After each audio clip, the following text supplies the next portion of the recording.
Dawson. Mr. Dawson. Downs. Here. Mr. Harris. Here. Mr. Kurtz. Here. Mr. Talley. Here. Mr. Crowe. Here. Mr. Selma. Here. Mr. Happy. Here. Okay, thank you. Will the Commission on Public please join me in the Pledge of Allegiance?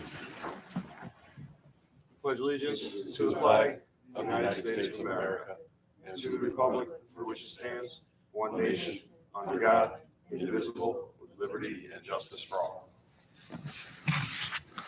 Okay, business tonight, we're going to hear 1, 2, and 3 together, which is the Town of Cheshire application for the new school. So can we hear 1, 2, and 3 together, please? Application for a special permit on behalf of the Town of Cheshire. Applicant Will Walter, PE agent.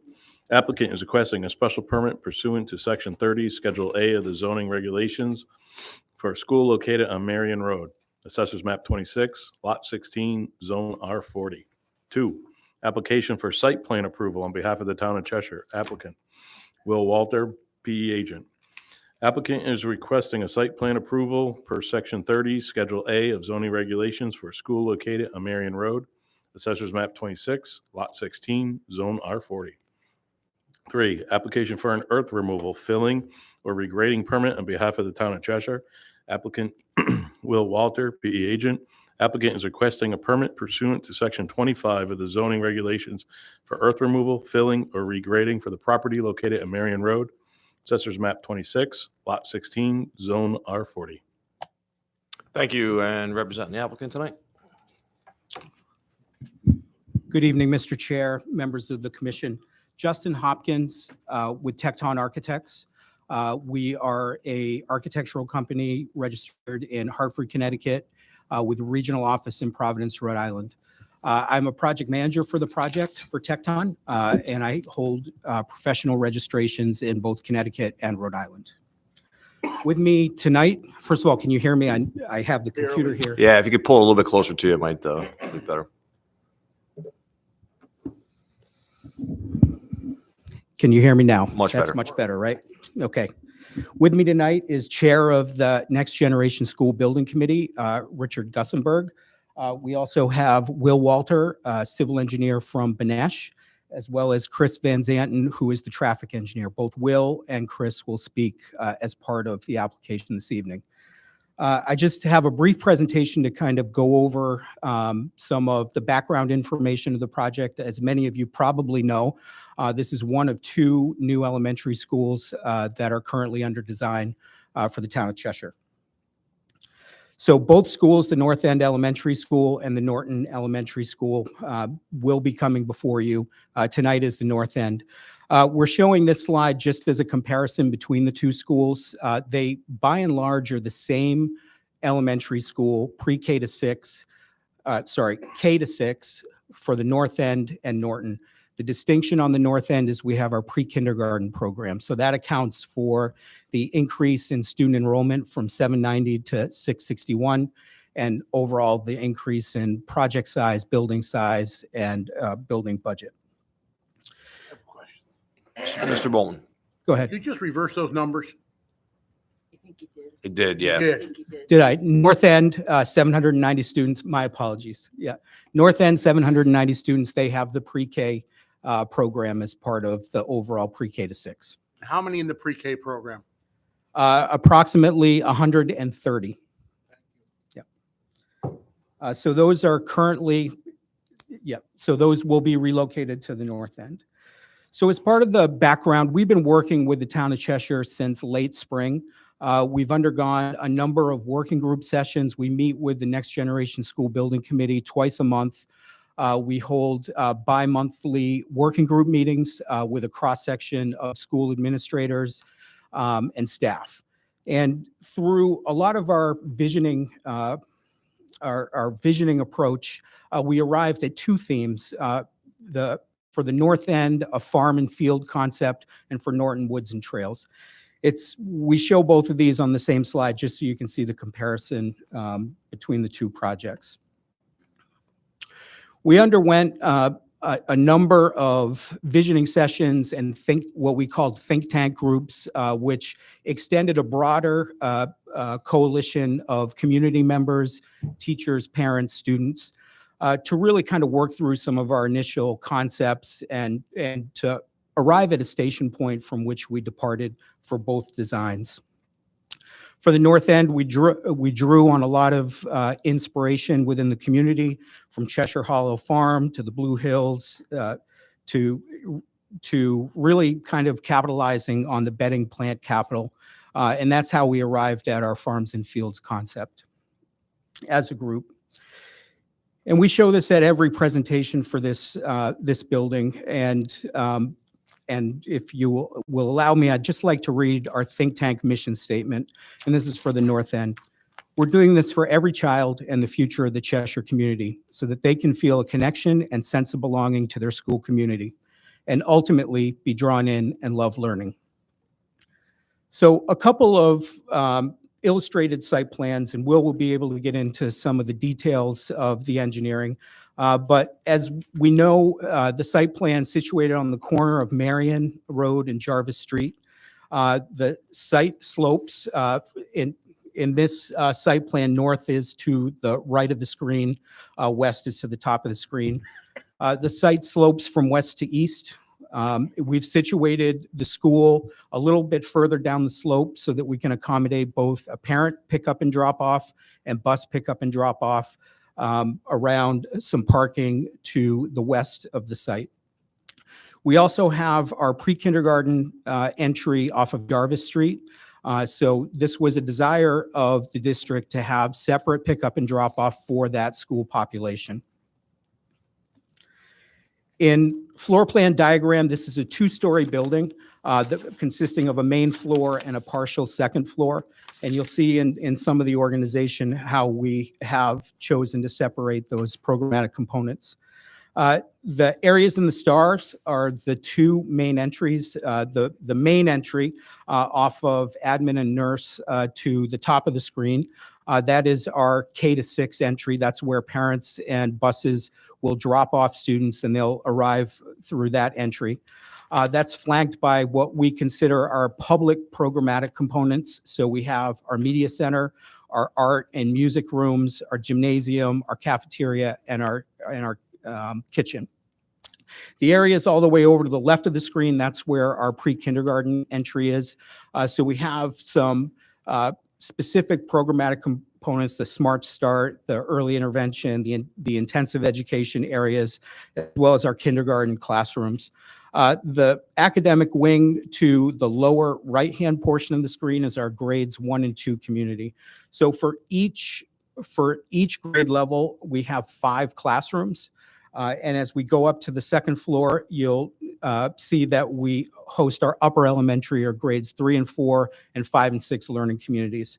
So these are more or less mirrored from the ground floor to the upper level. We also have an upper elementary art, upper level to the media center, as well as our resource areas. Those are indicated in orange. In terms of our renderings, these were provided as part of your packet. You'll see this is a view from the parent loop. We're looking at the main entry. One second.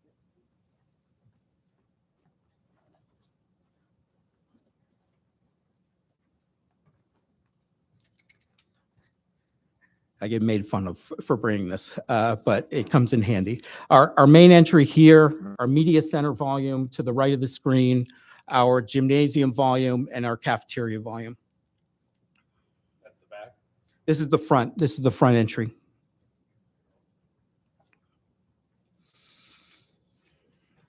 So this is another view, and you can see a little bit more on axes. We have a green space in between the two main pickup and drop off areas. So we're separating the loops of bus pickup and drop off and parent pickup and drop off to help separate those vehicles as they get on site. There is a green that separates the two parking areas. Once again, gymnasium in the middle, cafeteria to the left, main entry, and media center to the right. We do have a vertical element that's over the main entry that becomes a reading area on the upper level associated with the media center. In terms of some of our exterior materiality, we'll have a primary brick and an accent brick. We will couple this with some ledgestone veneer in some of our areas at the front. The areas that appear in white or gray, those are a board and batten metal wall panel as well as a clapboard metal wall panel. So we're trying to use some durable materials and pantomime some of the residential textures that go into the farm and field concept. Our glazing will be a slate gray aluminum storefront system, and we are selecting some areas to have a natural wood tone, more at the underside of the canopies, the entrance canopies, so that we can protect that wood, but also bring in some of the natural material there. With that, Will, I think if you would like to go through the site plan, and I can bring this up. Hold on, a couple guys that might have some questions up here. Sure. On those materials, do any of them have to be repainted or cleaned or resurfaced? And if it does, how often and what's that cost? They do not need to, so brick needs to have periodic repointing, after 10, 15, 20 years, depending on the wear of the mortar. For the metal panels, the exterior metal panels, it's primarily just keeping up with a normal schedule of resealing or caulking the joints, as well as the aluminum storefront system. The natural wood is there to age naturally over time. So that would be the only periodic maintenance, the life cycle item that may occur after 20, 25 years. But with a refinishing, we should be able to keep up with that. Any other questions before Anyone I else bring up the site before plan? these switches? No, okay.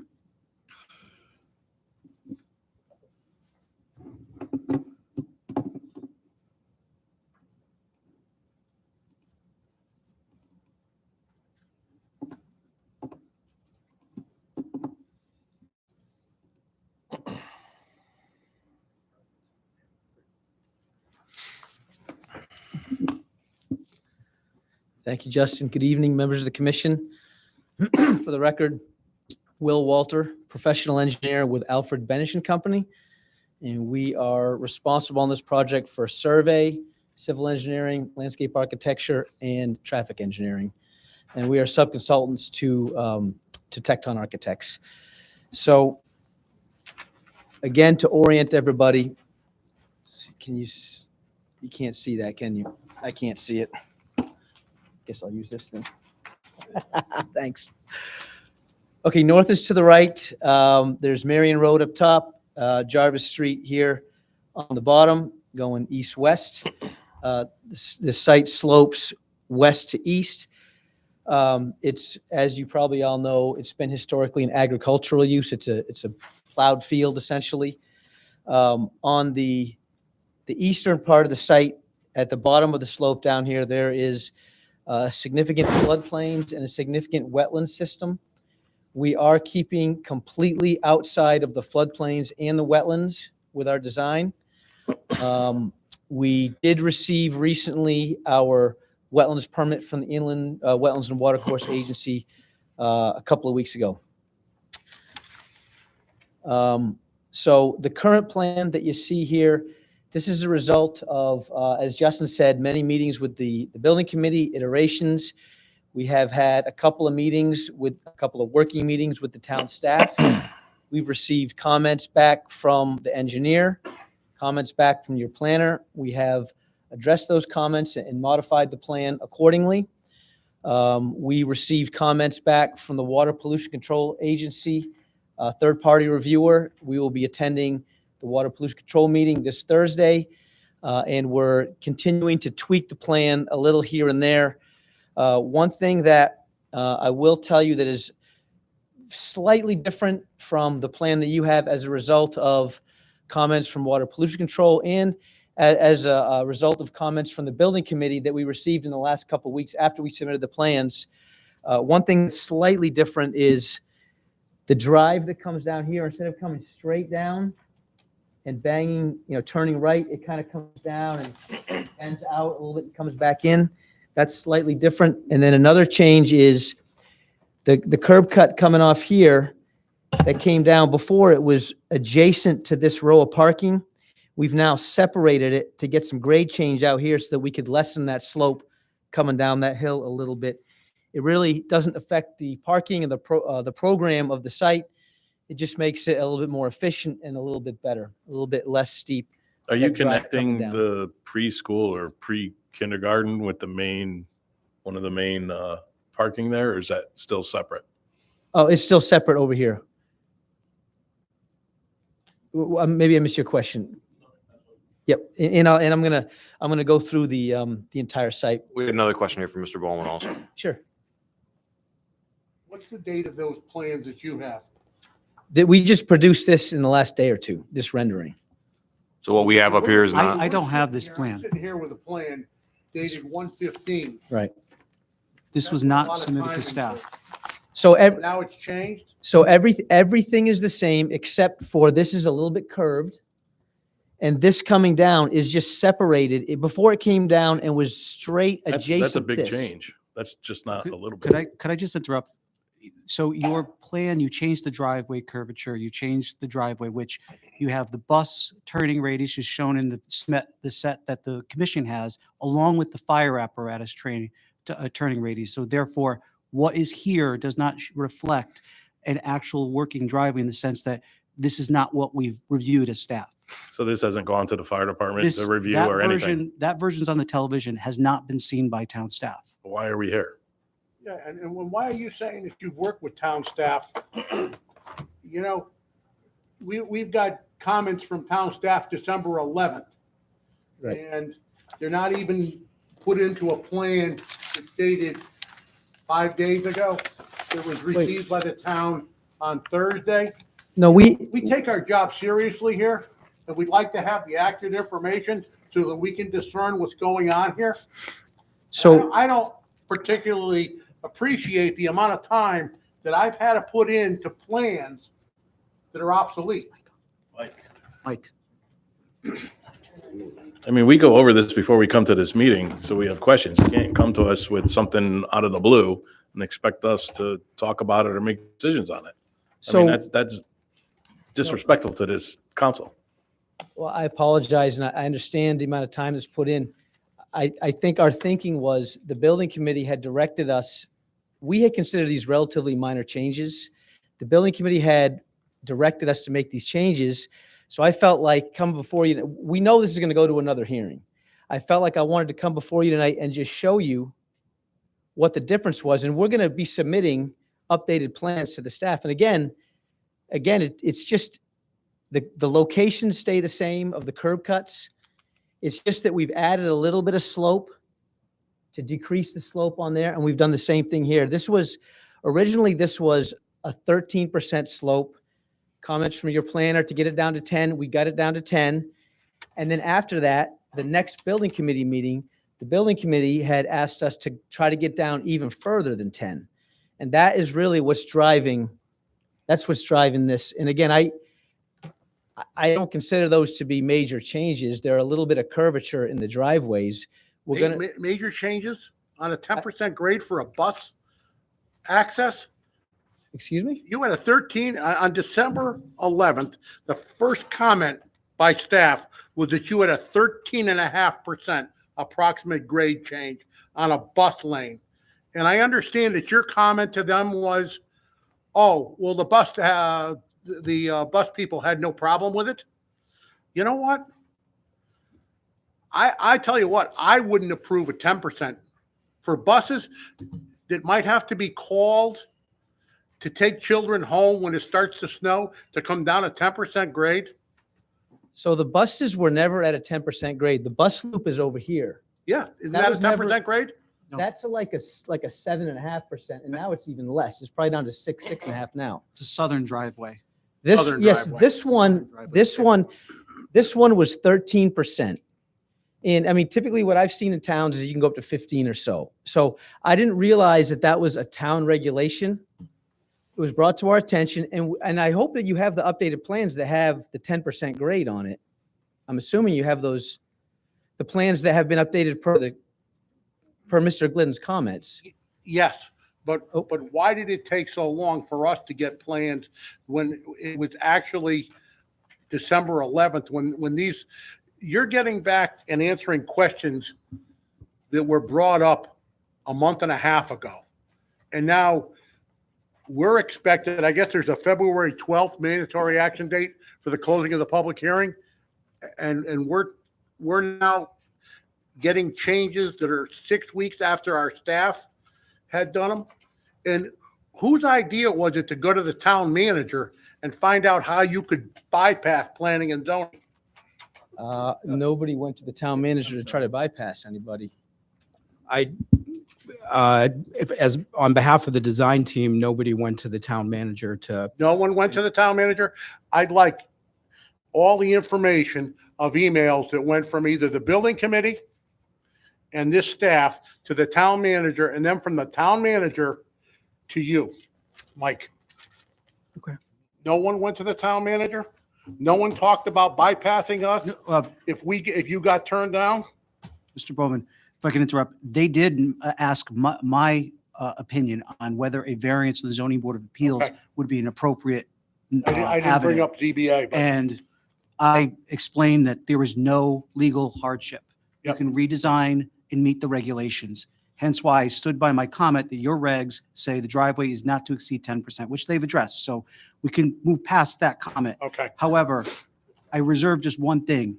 I received these plans on Thursday of last week and received a phasing plan today. I have not reviewed these plans to see if my comments have been adequately addressed. So I would like to take a reserve that I need time to review this. With that being said, the wetlands got an answer for all their comments there. They had a detailed answer for every one of their comments. Are we going to see that from, like Mr. Bowman said, the December 11th comments? Are we going to see questions answered? I mean, they might be answered here, whatever, but we're going to get written response to some of these answers? I've received 3 comment letters, 2 from the engineer and 1 from the planner, and I've written formal responses. Okay, we don't have those. I provided those last week, so I'm not sure. There was for wetlands. The Wetlands Commission got it, Yeah. not for the planning and zoning comments. Have you gotten feasibility yet from the sewer commission, water pollution control? We're meeting with them. We've received comments back from their third-party engineer, which were minor in nature, and we're at the meeting this Thursday. It was minor in nature?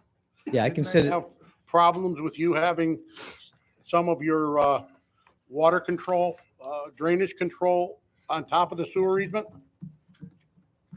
well, we have to go over it to get down to the stormwater basin, so I don't, I don't think you're ready for prime time.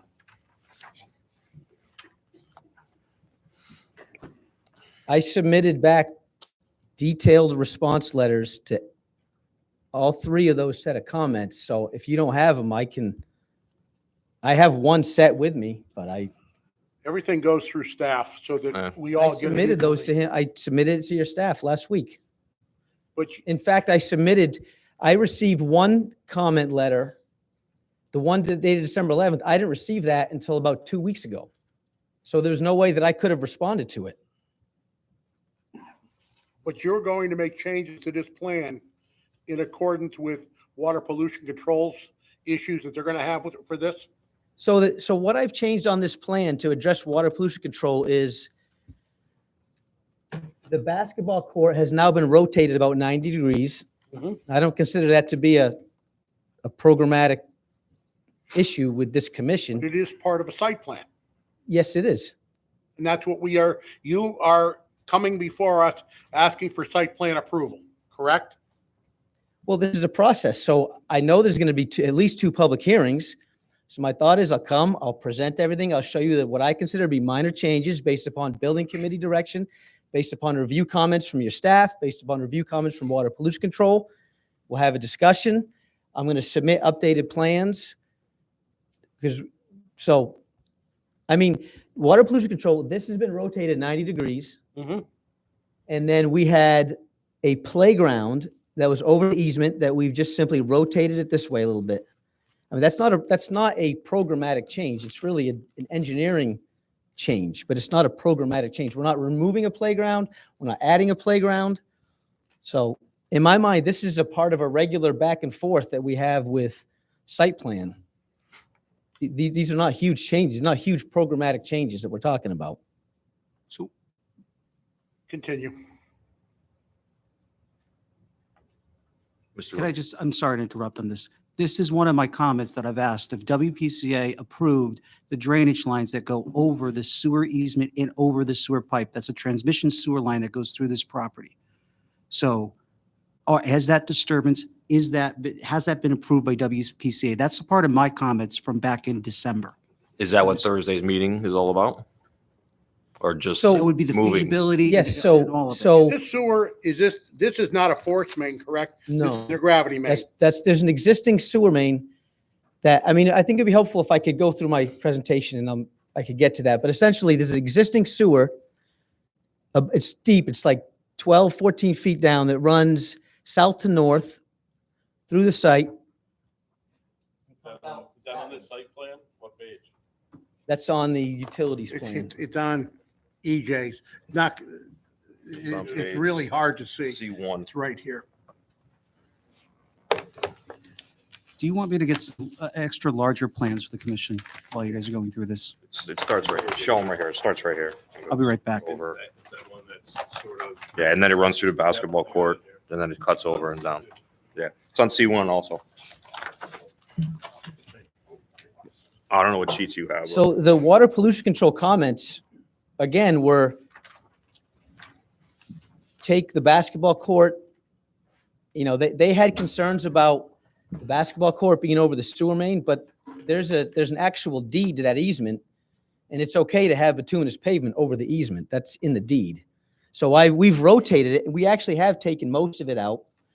I was concerned because it wasn't the fact that there was a pipe going over it, but we had an outfall over it. So we've moved that. We've moved a playground outside the easement. So again, this is the typical back and forth that you have when you go through a huge, very complicated project like this. And I'm anticipating that we're going to get our approval this Thursday from WPCA. They're going to give you an approval without seeing what you're doing with the stormwater? Well, okay, so I've had conversations with your town engineer, and we just got these comments late last week from them. We're revising the plans. We're going to be delivering plans tomorrow electronically to your town engineer. And he said, I asked him, do you want us to, deliver hard copies tomorrow? He said, no, just bring hard copies to the meeting. So he seems, I believe we're going to get approval on Thursday. Okay. All right, so let me, if you don't mind, I'll keep going. So basically, the 3 curb cuts, the one on Marion up on the north, that is the bus entrance and exit. Comes down, and it comes around the parking, and it drops off curbside all along here. And then they exit and they head out. The parent drop on the southern curb cut on Marion, they come down, and they drop off from here all the way around to there. We have enough, and then they exit back out this way, and they exit. We have enough drop for 40 to 45 parents, So the queuing is 45 cars? about 45 cars, yeah. Thank you.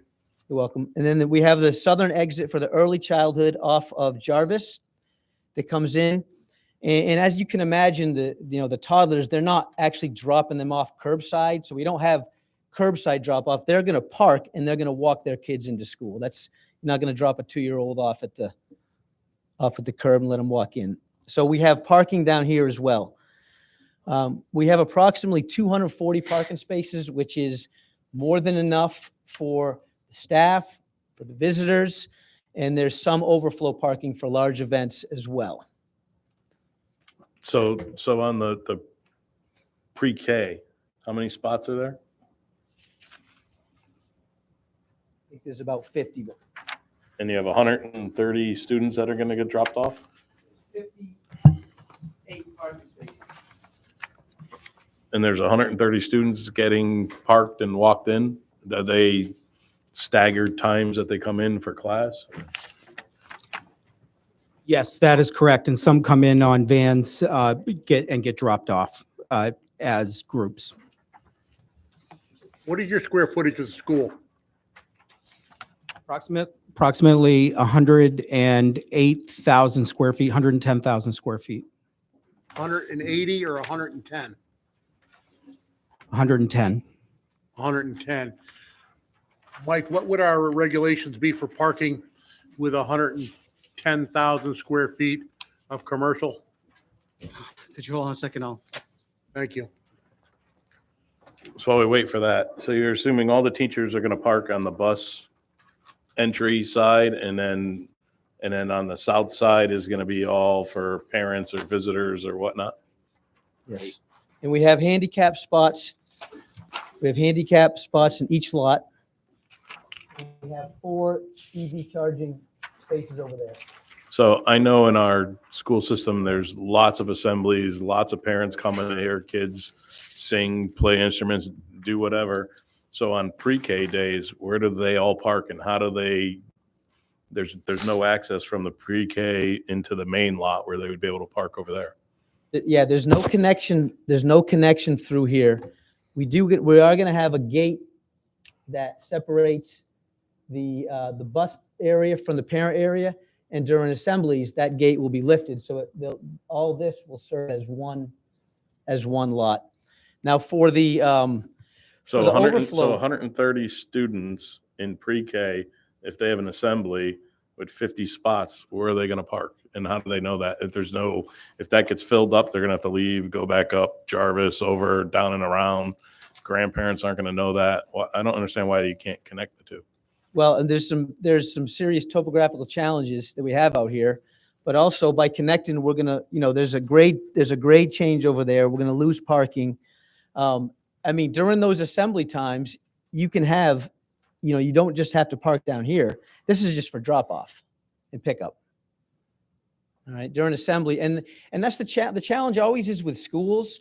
You want to provide enough parking for your day-to-day, for your staff, for your drop off. You want to provide some overflow as well, but you can't really design all the spaces for, the Easter concert. Yeah, so what ends up happening is you end up parking on the basketball fields and the other fields, which now sit on top of drainage. Yeah, and we have identified locations for overflow parking, that we could put grass pavers here. We have identified locations over here for overflow parking. So, but we've been working with the building committee and the administration and the staff, and we provided in excess of what they're asking for. Mr. Selma. The drop-off loop, you say there's queuing for 45 cars. Is that got a sidewalk all the way around it?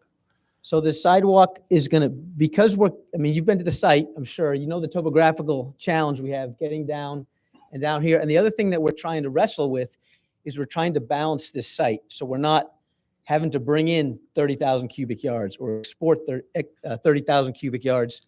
So we're trying to get down from up, this is about a 20 or 30 foot drop from there down to there.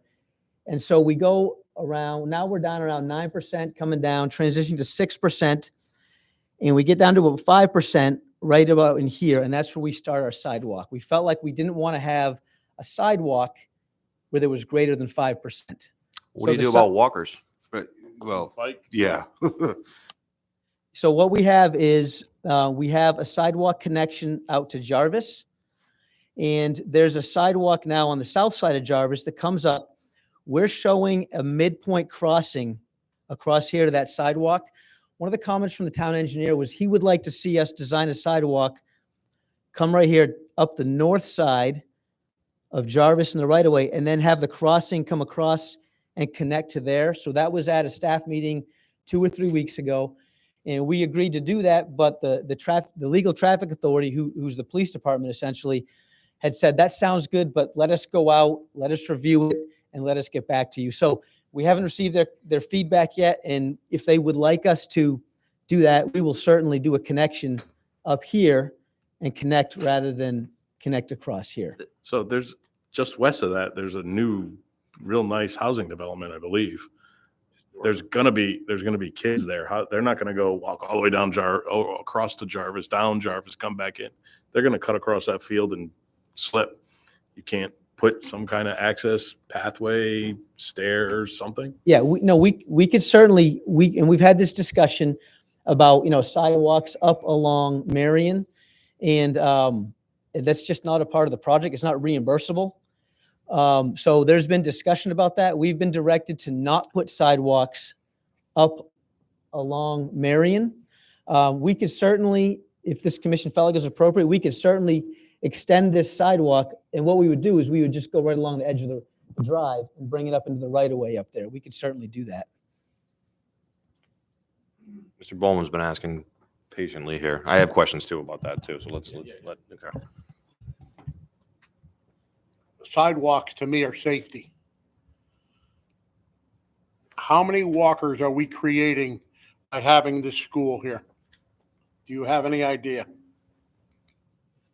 Very few in that area, but I haven't seen any numbers. I think we better see some numbers, find out where they're coming from. Are they coming from Courier Woods? Are they coming from Moss Farms Village? Are they coming from Strollo Court? I don't care what's in your budget. I would not jeopardize one kid for $1 million. So I really don't care. If there's sidewalks that are required here for the safety of our children, then I don't care who puts them in and who pays for it. But I certainly would never approve anything that didn't have sidewalks. And I can tell you now, because I've driven by this site 1,000 times in my lifetime, but probably 200 times in the last 2 weeks. Your sidewalk crossing on the bridge at Jarvis Street is on your north side. So it's on the side of the school. So when that bridge was constructed, your sidewalk is there. What's the distance for a walker in elementary school? I'm not certain. It varies by grade level. Yeah, we're in. State your name and address, please. You can't just be answering questions from the ground. You got to grab the mic and tell us.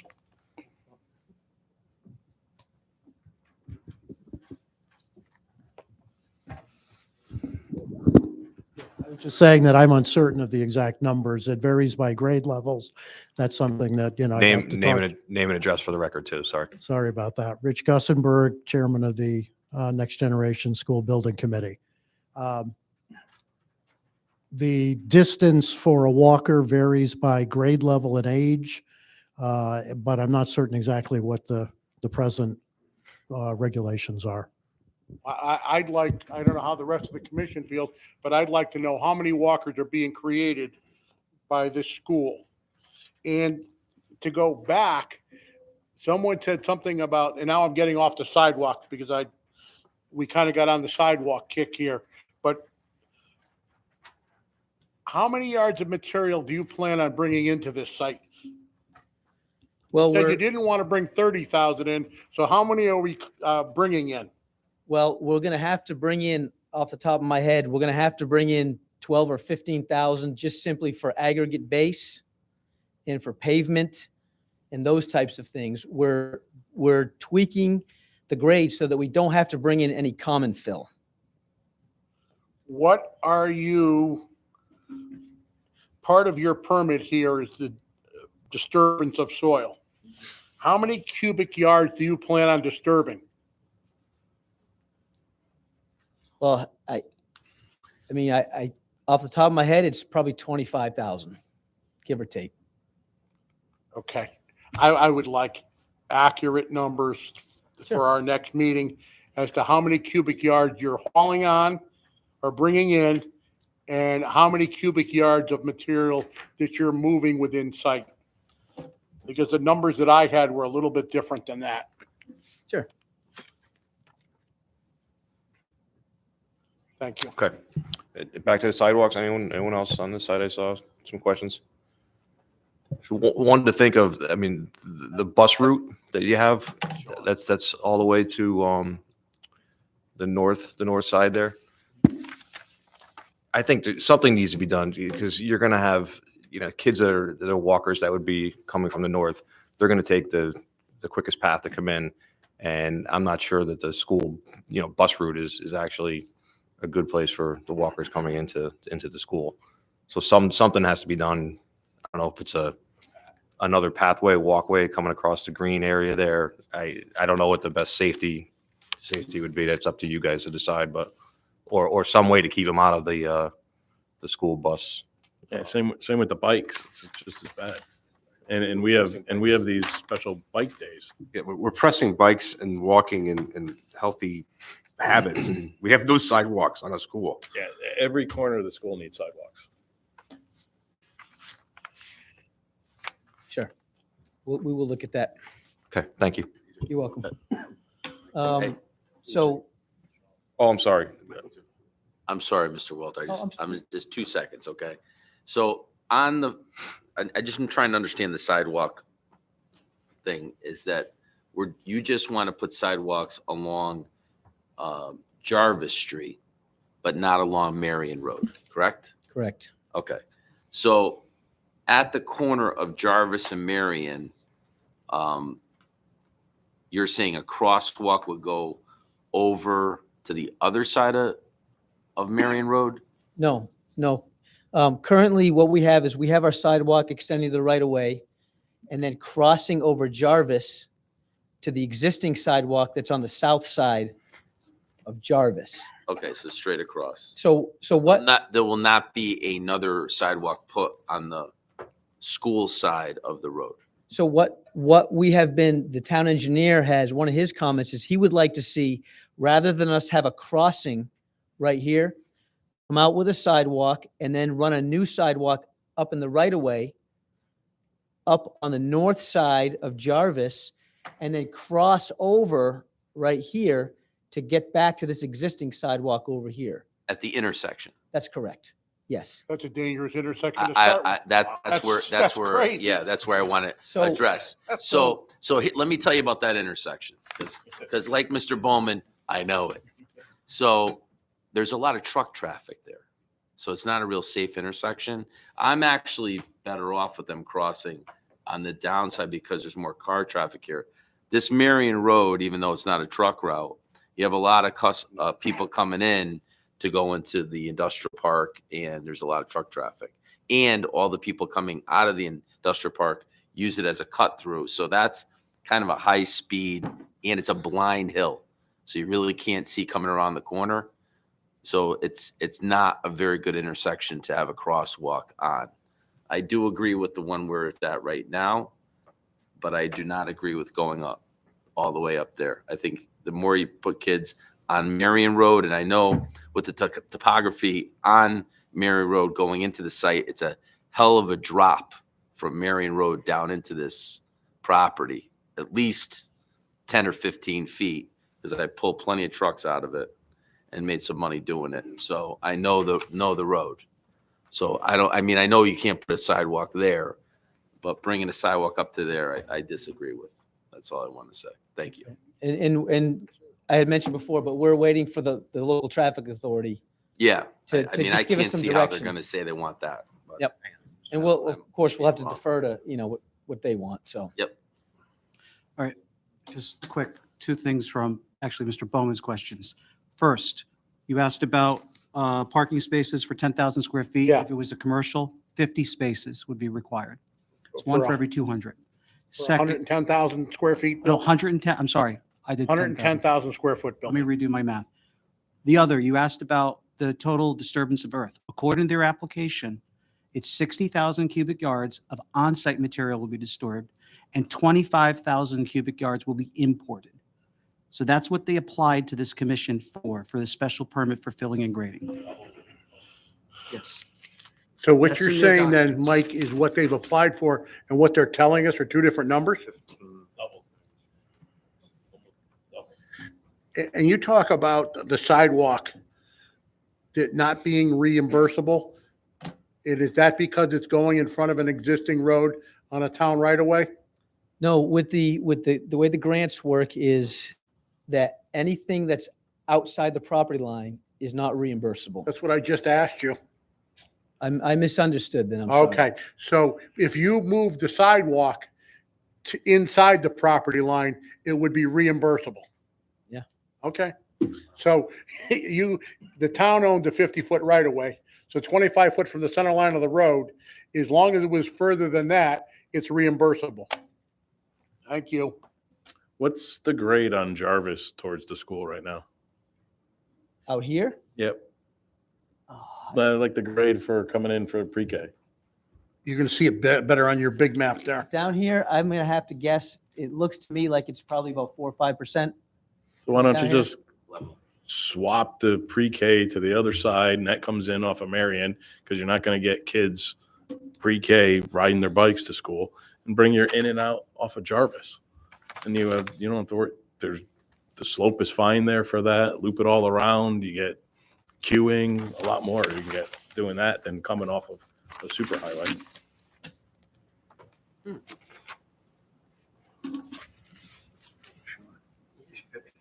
can look at that.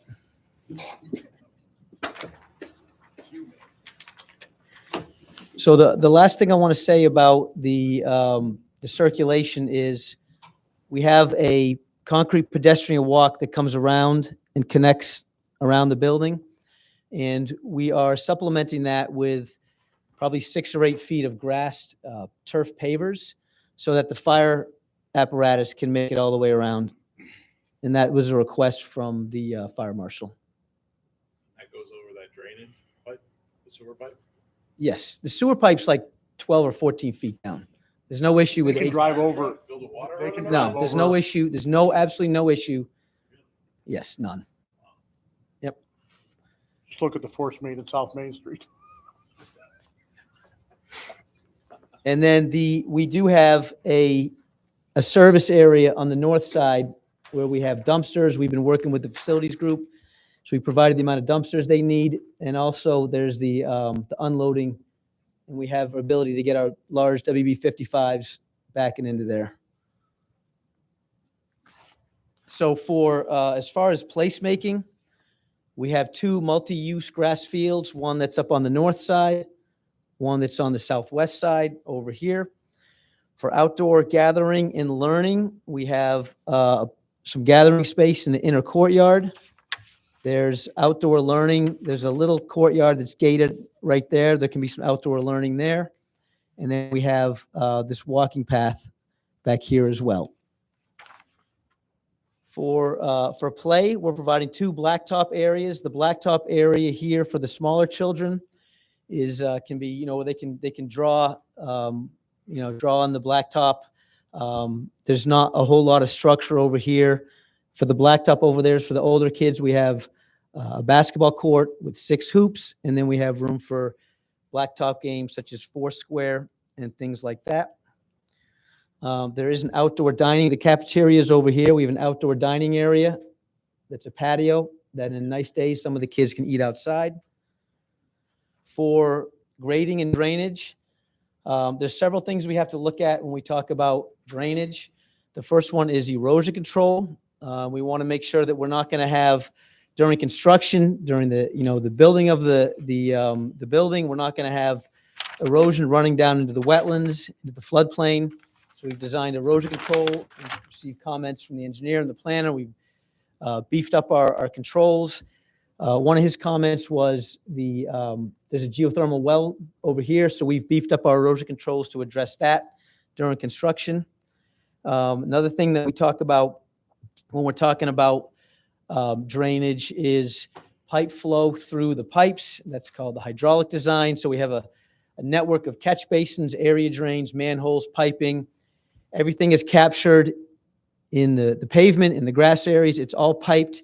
We have a stormwater management area that's down here. Everything comes down to the stormwater management area where the water is treated for water quality treatment per the Connecticut DEP manual.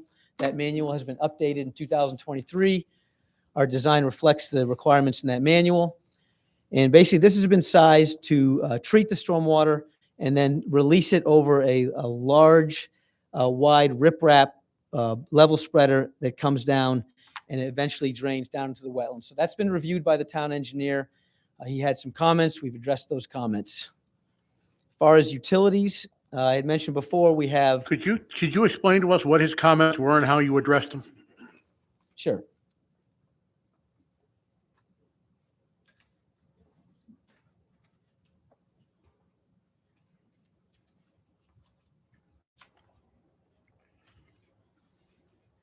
So he had sent, his letter was dated November 30th. And I had sent a letter back to him on December 5th that addressed his comments. The first one was the 10% grade. We had it more than 10%. We brought it down to 10%. Now it's even less than that. His comment was in some areas there was a 2-to-1 slope, meaning a 2 horizontal to 1 vertical, and 3-to-1 is what he was asking for. We had 2-to-1. And those locations were, we were trying to provide as large a field as possible for the kids. So I had a slope from up here up to the top at 2.8-to-1, which is just a little bit steeper than 3-to-1. So I have changed that. Now it's 3-to-1. We have a small retaining wall over here to be able to do that. And the other place was we had a little bit of a pinch point. The edge of the wetlands comes up close to here, and I had a 2-to-1 slope from the back of the sidewalk down to the wetlands.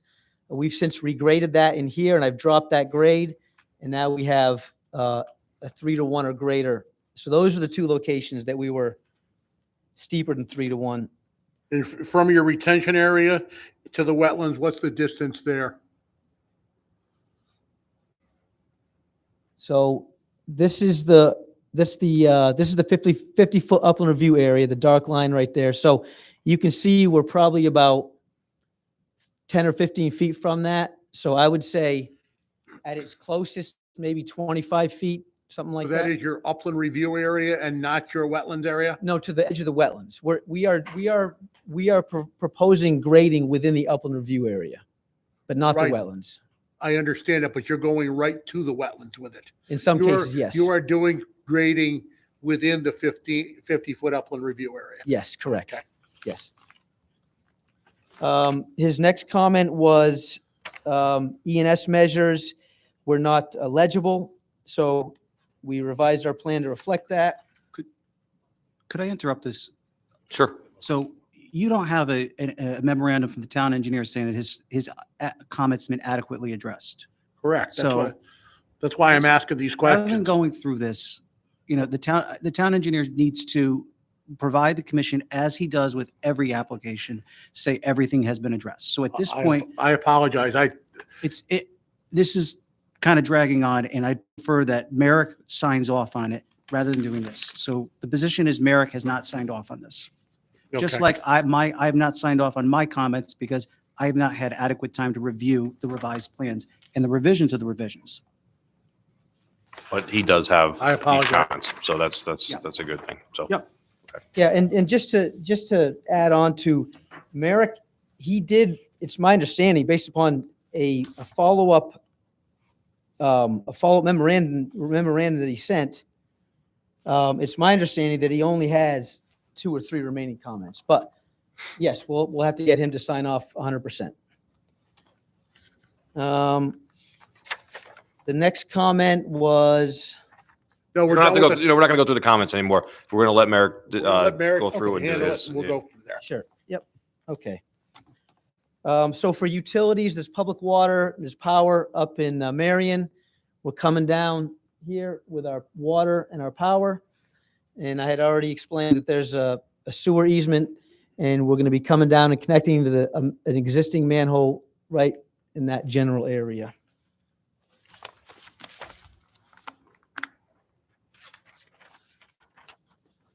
For lighting, we're providing all LED lighting, full cutoff, so no uplighting. We have, per the regs, we have 14-foot fixtures that are going to be for the parking lot, and for the pedestrian areas, they're 12-foot fixtures. For the parking lot, they're going to be the typical LED kind of not the old box lights that you've seen, back from the 80s and 90s, but the nice LEDs. And then for the pedestrian areas, they're going to be a pendant You'll fixture. supply those details of all those lights also? Yes, in fact, I've got them. Because I don't have those.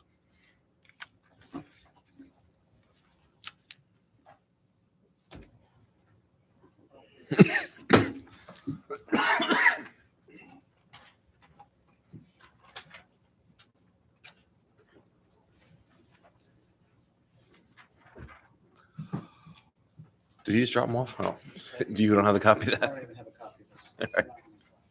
Just keep it. We'll Yeah, we're we'll gonna. get it from you afterwards. This That's is- not something that's, You know what, you've got a note on there that was supposed to be attached to sheet CO.0. This plan wasn't even complete. You're just giving us information again, just tonight. That was a note that I had made here. When I went back to CO.0, there was nothing there about the lights. Understood. For the turning movements, we're running our buses, we're running the refuse vehicles, and we're running the drop-off vehicles where they need to go. And then for landscaping, we are working with the facilities director. He's wanted us to scale back to provide a modest plan that the facilities folks can maintain. So we're providing the majority of the landscaping, other than the trees, is going to be out at the front of the building out here, and back in the courtyard. And for those areas, we have a mix of evergreen and deciduous shrubs.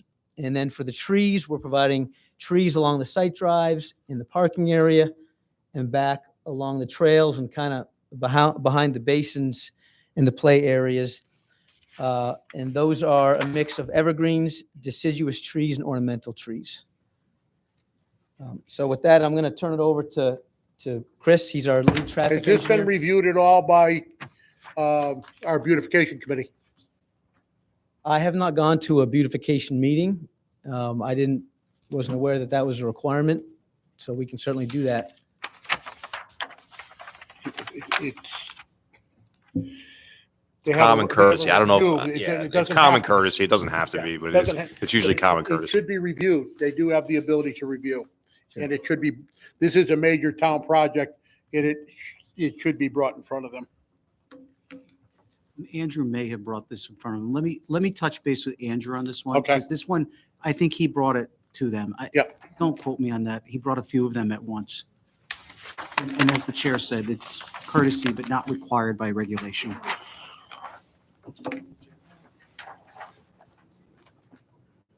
This one? Let's go with the other one. Bring this one up first.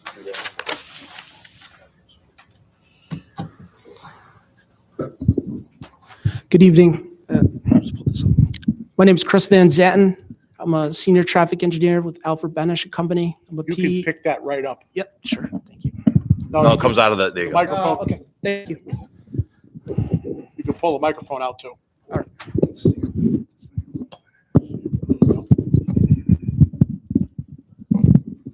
There we go. Thank you.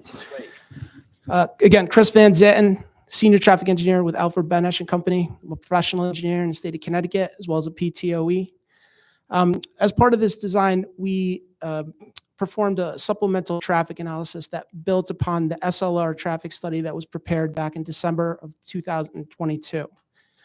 In that traffic study that was prepared by SLR, they analyzed 6 off-site intersections, 4 of which were unsignalized, and then 2 signalized intersections, one at the intersection of Jarvis and one at Route 10. And I'll bring that one up for you.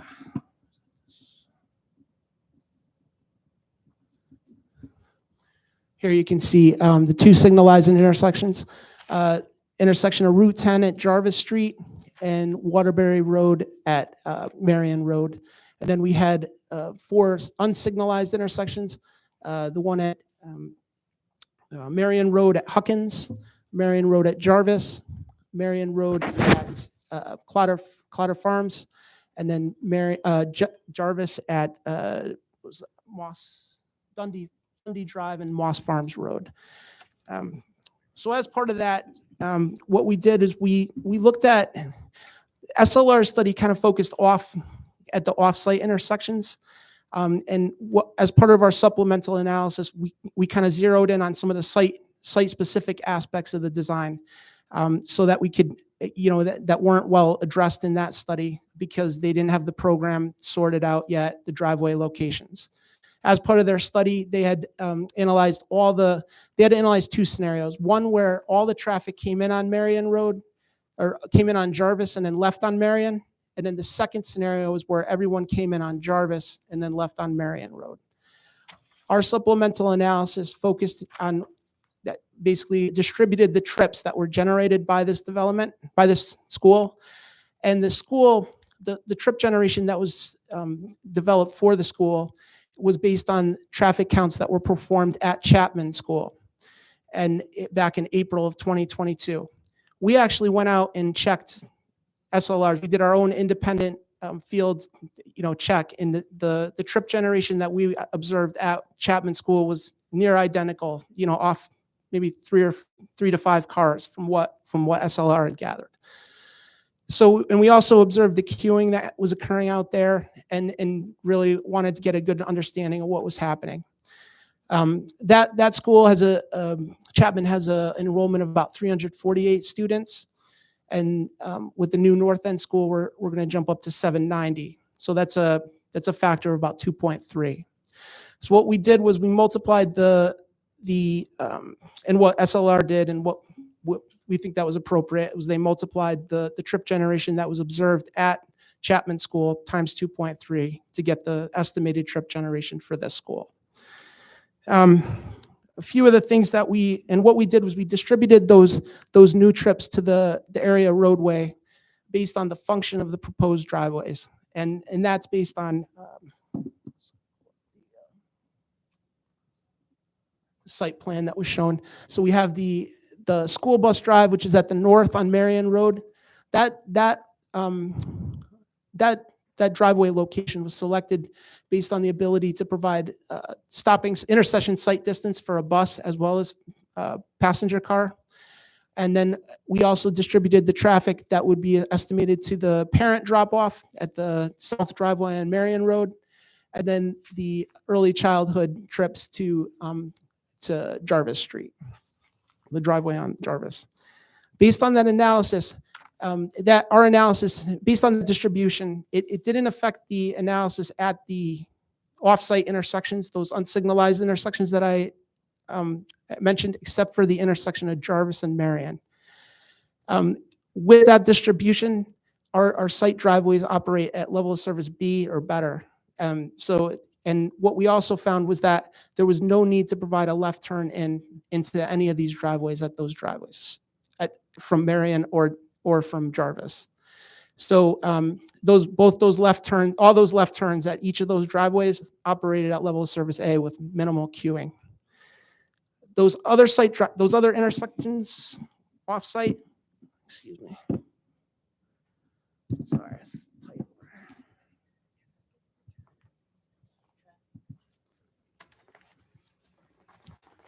The unsignalized driveways that we're showing and the signalized, those are all operating at level of service B.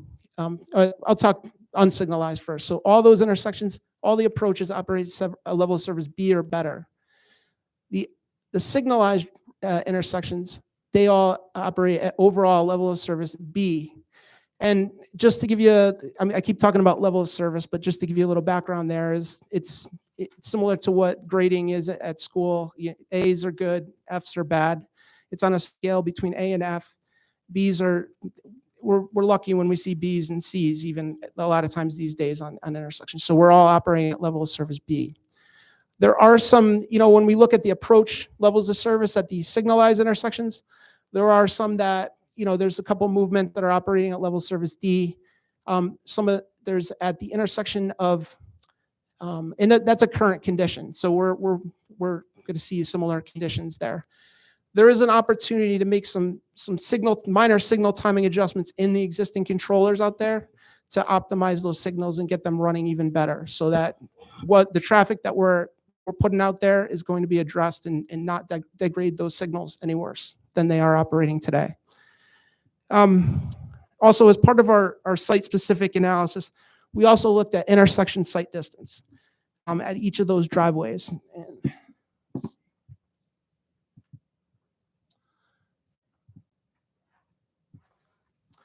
So that north driveway on Marion Road, that has the most site distance, and that's actually that's for our buses. So there's adequate site distance out there to see for a bus as well as a passenger car. Speeds on Marion Road are around 40, 41, 42 miles per hour, depending on which direction you're going in. And then the middle driveway or the south driveway on Marion Road has adequate site distance for passenger cars and buses as well. But it does require some clearing to the south, to the intersection toward Jarvis and Marion. At the intersection with Jarvis, at the driveway on Jarvis, for the early childhood, that has adequate site distance as well for passenger cars.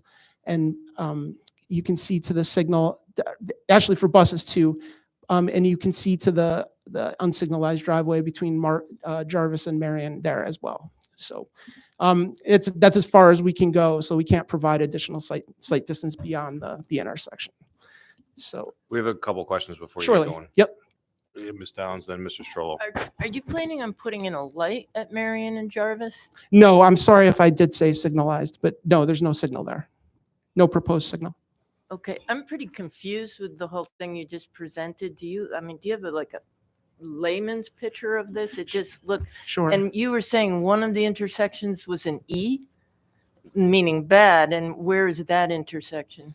No, it's, okay, so, To be honest, I'm sorry, I'm very confused now. sure, sorry about that. Well, it's not you, it's me. Sorry, just thinking more. So when we analyze intersections, what we do is we plug in the traffic volumes that we collect. We do data collection. We do traffic counts. Right, but which one was E? Oh, none of them were overall level of service E. They have movements that operate at level of service E. So, and it's only one. I'll get that for Which you. one is what I'm asking? Sure, I'll tell you. I think he initially said Jarvis and Marion. The intersection, it's the eastbound left turn movement at the intersection of Jarvis and Highland. So eastbound, you're on Jarvis and you're turning left onto Highland. Route 10. Yes, Route 10. That's signalized. There's a light there. Yes, that's signalized. Yes. But what about Marion and Jarvis? Marion and Jarvis is not a signal and we're not proposing. I this. know. Oh, yes. I'm saying by the time this is done, doesn't it seem like you might need one? No, we're at a level of service. We're at level of service B overall at that intersection. It drops from in the morning, it operates at a level of service A with our traffic, and then it will drop to a level of service B in the afternoon. So it's currently operating at an A in the morning and the A in the afternoon for the school peak. It'll only drop in the afternoon to a level of service B. Okay. No I'm need probably to- going to have a lot more questions, but I'll stop now. Sure, the traffic volumes out there do not warrant a signal. Can you get us maps like you've been putting up? I think it would be easier for us, as you're showing that, we're following it on paper on our, Next time, yep, you got it. thank you. Yeah, sure. And I think Mr. Strollo had a question or comment also. Hi, how you doing? So what is the amount of traffic count on Marion Road right now? Sure. I can't read that, and I'm looking through your thing, and I'm trying to understand what is the generated trips right now, the total traffic on that road? Yep, it's, you're saying in the current condition, existing? Well, how many vehicles go on that road in a 24-hour period? 24 hour, I don't have that handy. I have it for the peak hour. I'd have to look. Like a total? You don't have a total? No, I mean, Because, I mean, typically, the traffic that I know that goes out that road sometimes it's I think it's a 3 o'clock shift change at the, Prison. is it the prison or is it also the, one of the Industrial Park. industrial park? Yeah, so there's a lot of traffic at 3 o'clock. Okay. And you I have mean, that, what you have our that, traffic volumes at during the afternoon peak hour there? So it's at a 1 hour period, we're 182. and what time is that? That was roughly about, I mean, it's roughly around 3 o'clock. I can tell you exactly. That was between 2:45 and 3:45 in the afternoon. Okay, so what time does an elementary school get out? 3:30. So this school would get out at 2:35.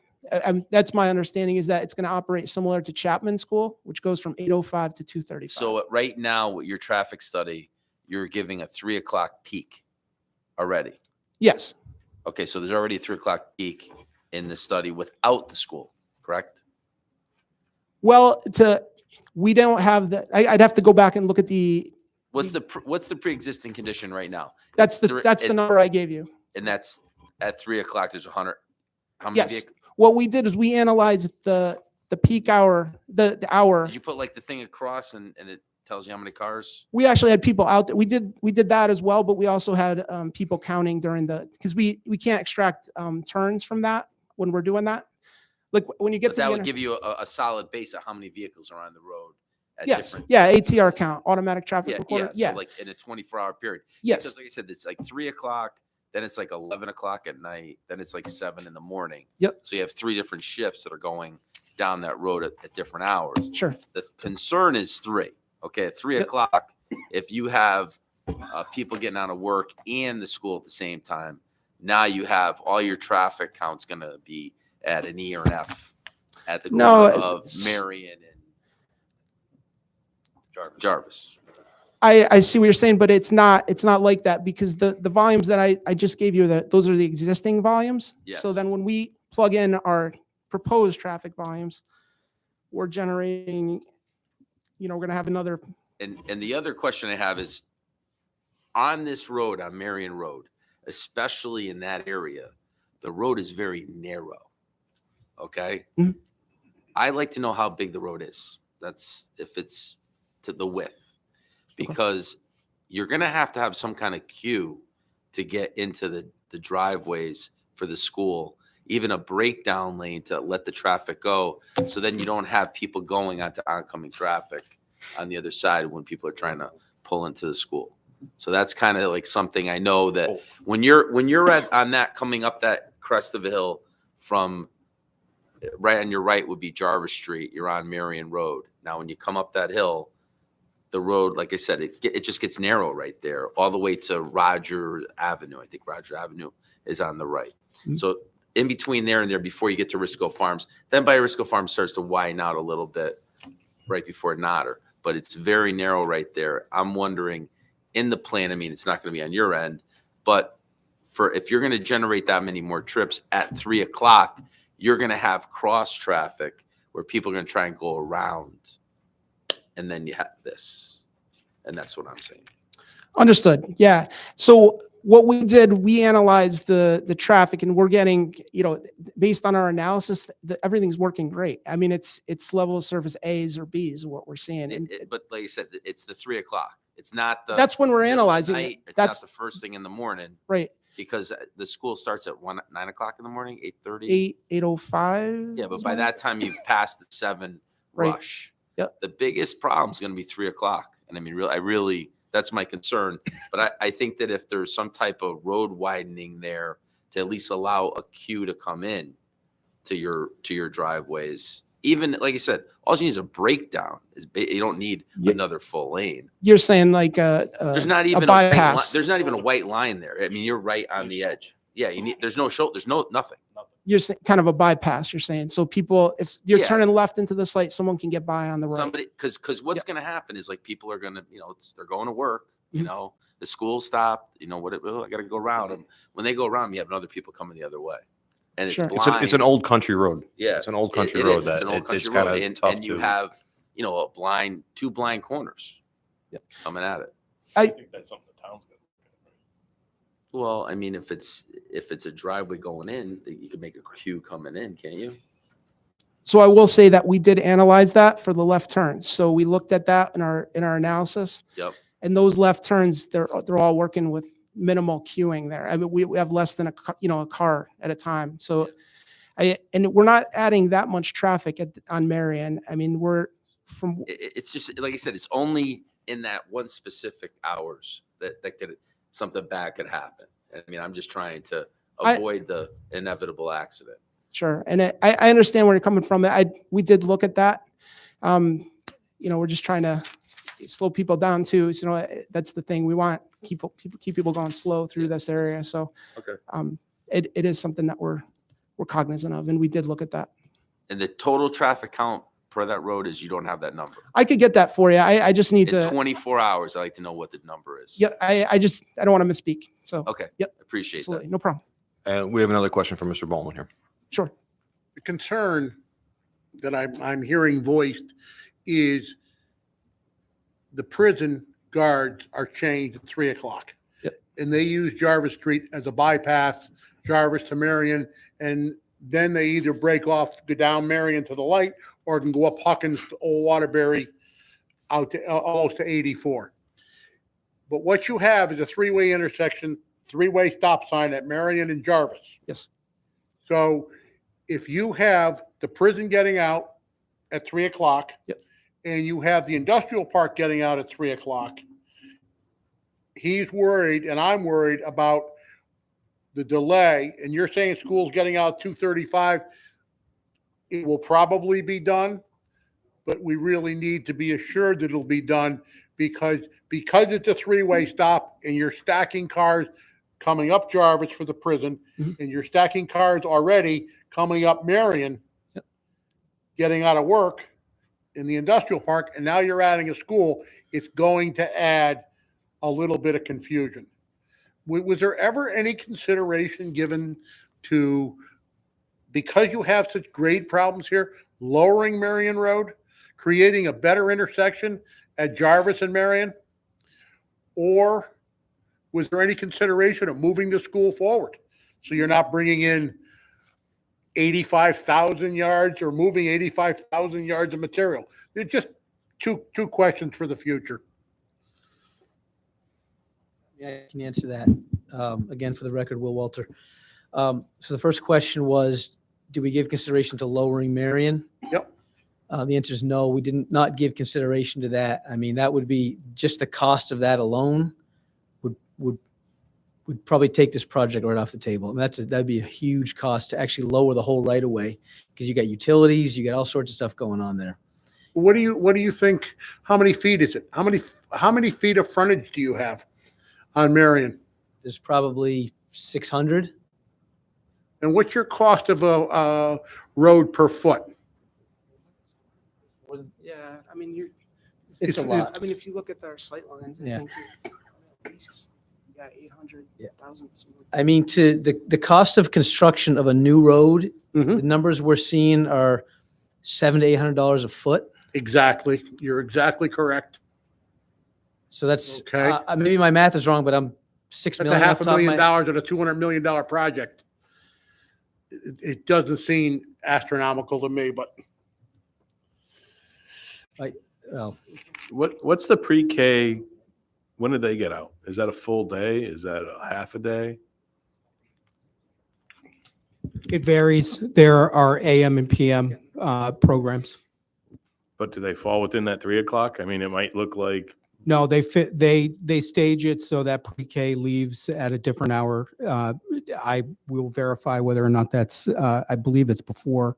so maybe the you rest- look at putting those, because that's different hours, putting the in and the out for the main school back on Jarvis and the preschool up on Marion. You fix your grade problem, you fix your timing problem, you fix your issue with safety for traffic.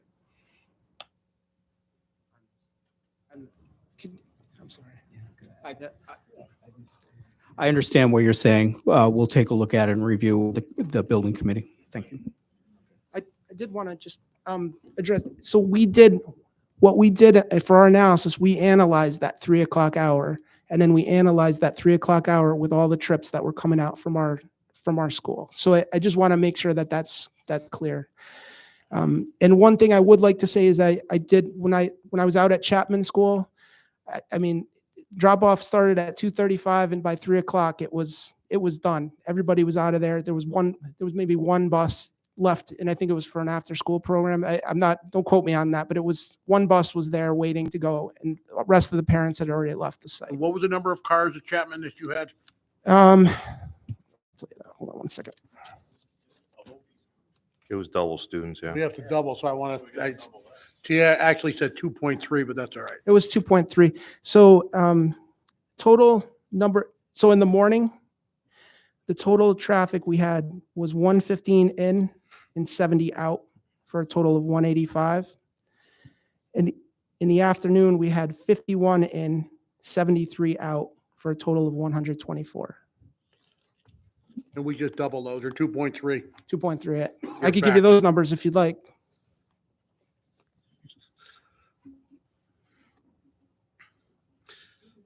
So going back, the concern Mr. Strollo has in the morning is right on, spot on.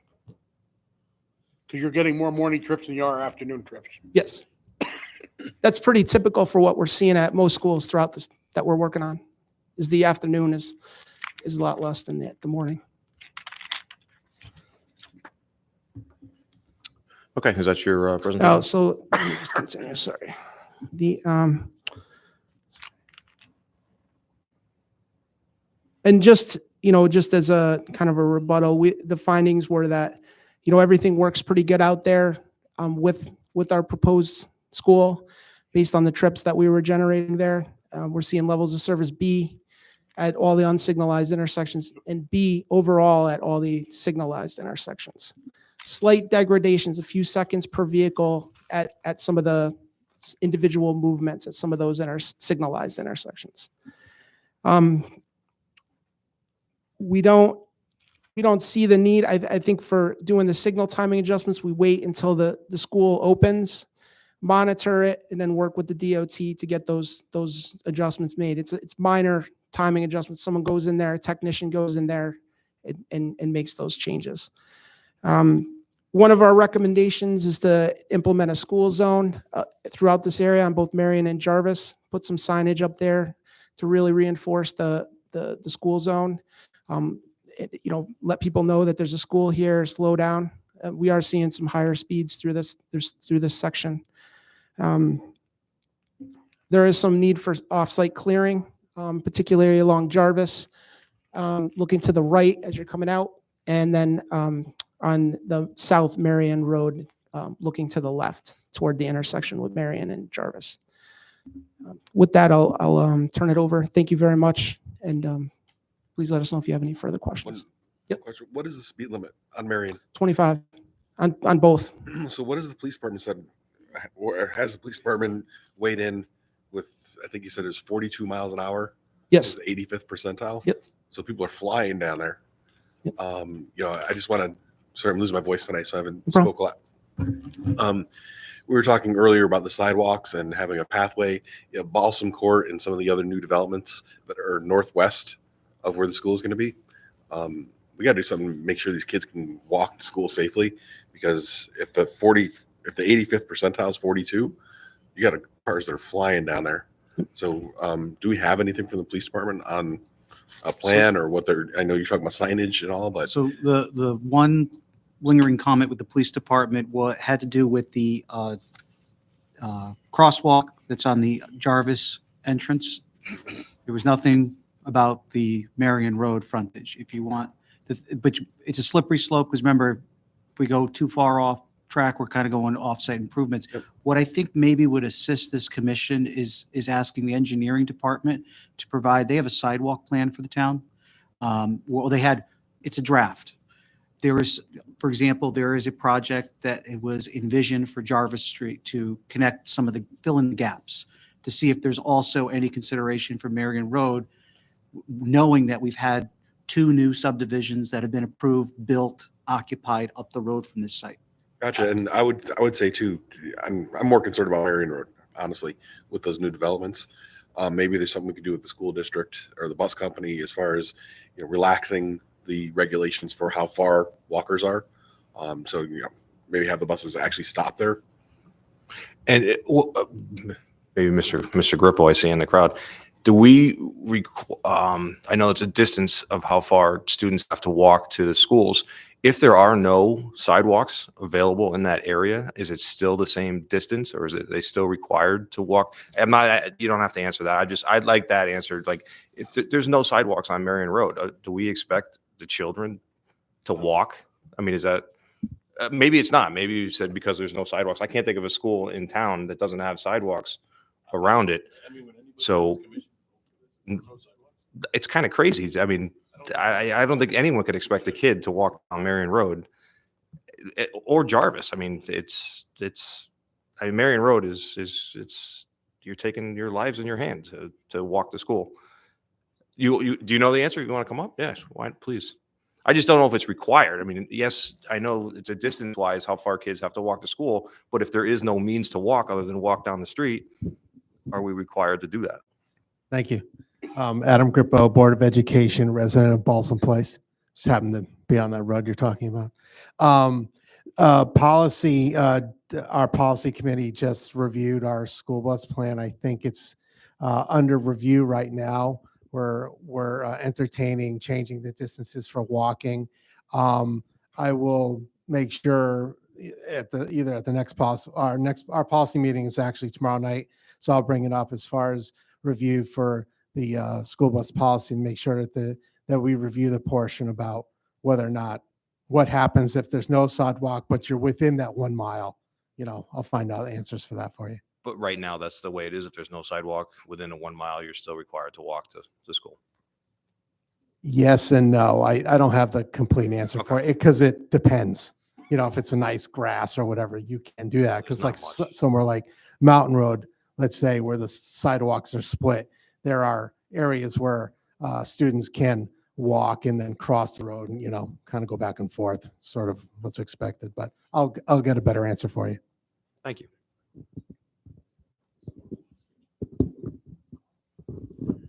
Okay, I do see public here. How much more of a presentation do you guys have tonight, with knowing that this will be open for another? That concludes our That concludes it. presentation. Okay. Any commission members want to ask questions before I turn it over to the public for their comments? I think you could Mr. Kaderis. As for traffic control, there's a lot of cities that put speed tables in front of every school.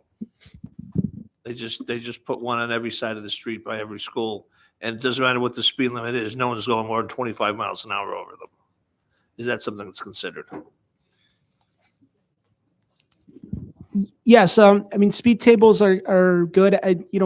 One of the things that we deal with is noise. And when you get trucks, that's particularly if you have 10% trucks that were observed out there, you got a lot of slowing down and accelerating over the speed table. So what you got is a lot of noise for the residents. And a lot of times what we've been seeing is that those speed humps getting removed because people can't take them any longer.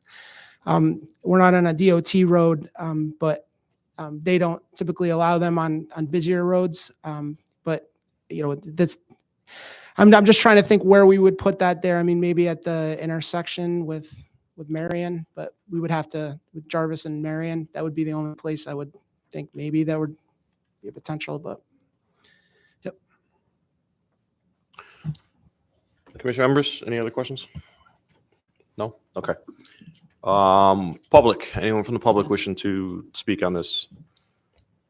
Sure, just come on up to the mic. Need your name and address for the record.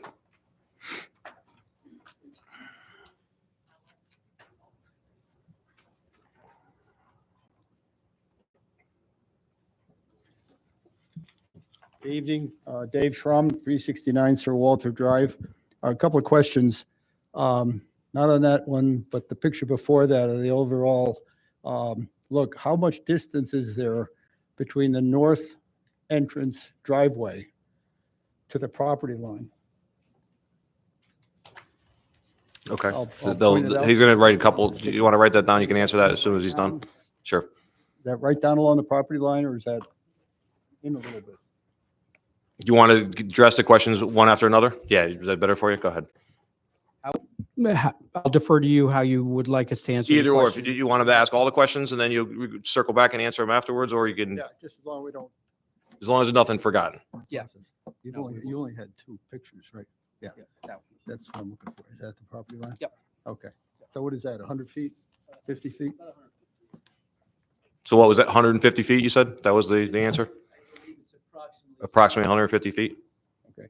And there's no drainage outfall pipe at that point? It's all coming down the hill? In other words, there's nothing going out to the north along here That's correct. Everything is captured and coming down? and coming all the way down here. Nothing is going to be discharged that way. Very good. Okay. Second question, this blue spot here on the bottom, that's your detention pond, I assume? No, that's a playground. The detention pond is further down there. Oh, over here. Okay. Correct.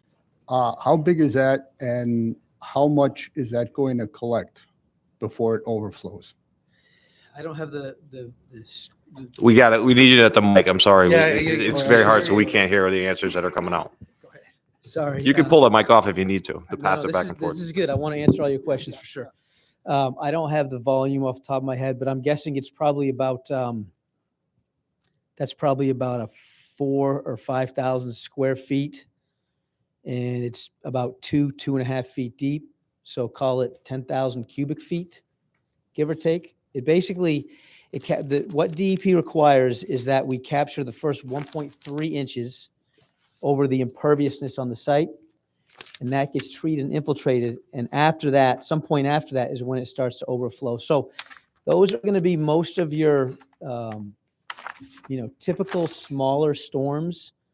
Half an inch, an inch. There'll be nothing getting discharged. It'll be infiltrating, but nothing will be discharged. Once you get into the larger storms, what we consider to be the design storms, then it'll overflow, but it'll go down into the wetlands. Nothing's going to go off north to the property. I think the commentary was that it goes into that collection area where it's treated. When you mean treated, you mean that's where it infiltrates. I mean, there's no treatment per se. We all know that, right? Detention ponds don't have treatment. It just inflows. Well, I use the word treatment, that's just basically mimicking what DEP uses. And when it infiltrates through the media, and that rain garden, we have specific media. We have a sandy soil, we have some gravel. It's designed to infiltrate down there. And basically it's designed to strip the pollutants before it gets down into the groundwater. All right, just a comment. Detention ponds, to the public, it very often looks like it's going to detain all the water that comes off a site, but very often it does not. It takes the first inch and a half or whatever, and then it overflows and it goes someplace. We have a lot of that around town with the recent heavy rains.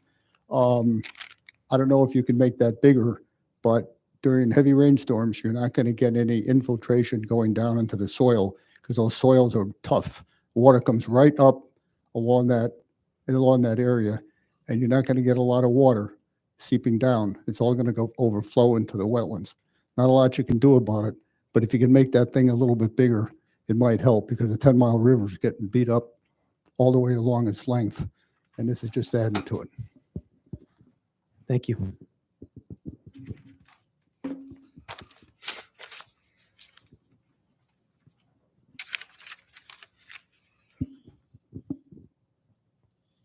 Michael Randall, 1307 Marion Road, right across the street from the proposed project. Chairman Kurtz, commission members, thank you. I've heard a lot of talk tonight about the traffic.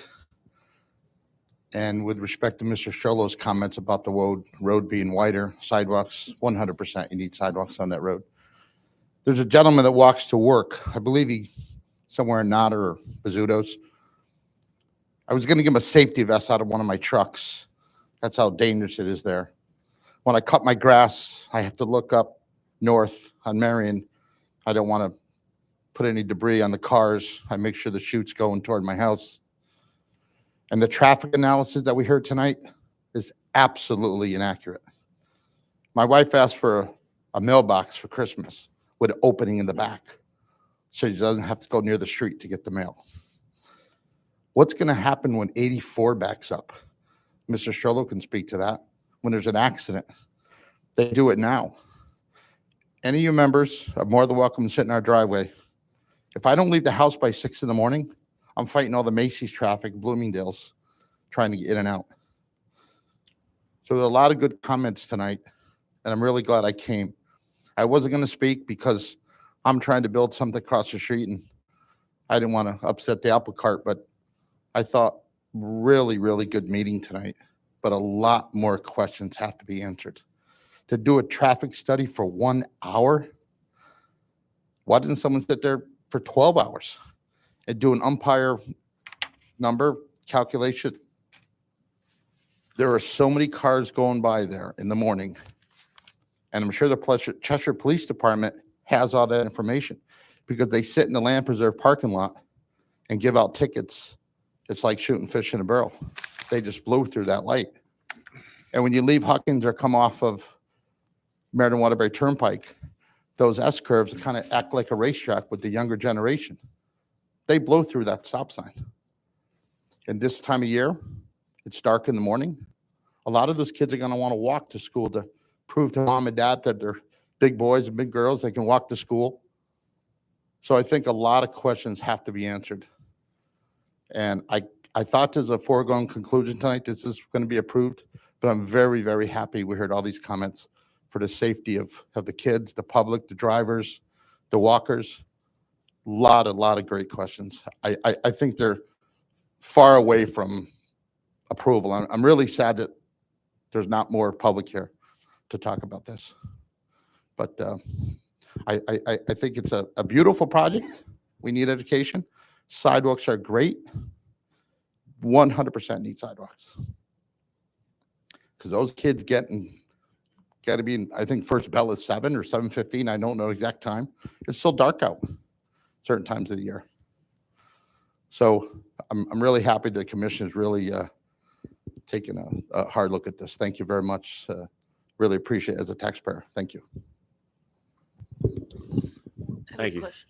Sorry. Sure, Ms. For you. Downs. Are we allowed to go in its driveway? Allowed to what? He said, You can go right to, he lives right next to there's town-owned property.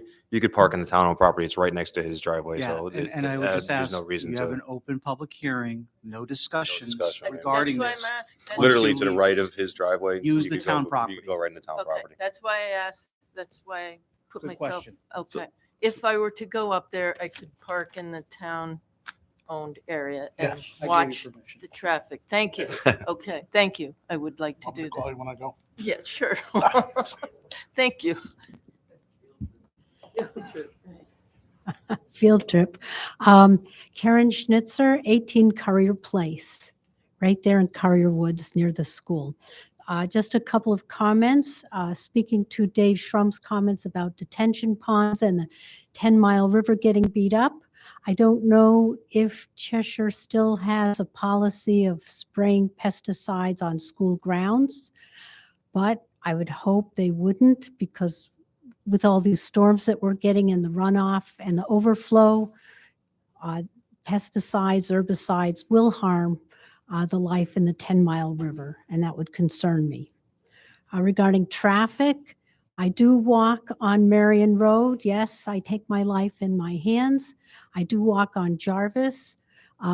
Yes, there's tons of speeding. Everybody practically speeds. They're like they say 85th percentile. There are records in the Natural Diversity Database of box turtles being run over on Jarvis, possibly due to speeding. And for a few years, I worked on the breeding bird atlas, where you go out and you look and listen for birds to see where are they, who's there, what are they doing. And the speeding, of course, when cars are going fast, you can't hear anything. You can't hear the birds singing.